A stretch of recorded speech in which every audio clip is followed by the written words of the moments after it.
നമസ്കാരം. ഞങ്ങളിവിടെ അവതരിപ്പിക്കാൻ പോകുന്നത് ദശപുഷ്പങ്ങളെക്കുറിച്ചുള്ള പാട്ടാണ്.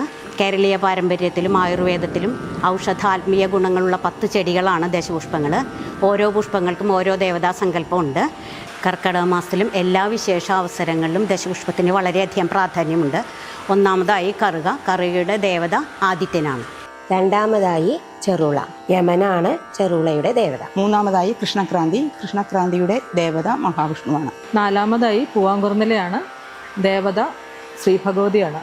അഞ്ചാമതായി മുയൽച്ചെവിയനാണ്, പരമശിവനാണ് മുയൽച്ചെവിയൻ്റെ ദേവത. ദശപുഷ്പങ്ങളിൽ 6ാമത് മുക്കുറ്റിയാണ്, പാർവതി ദേവിയാണ് ദേവത.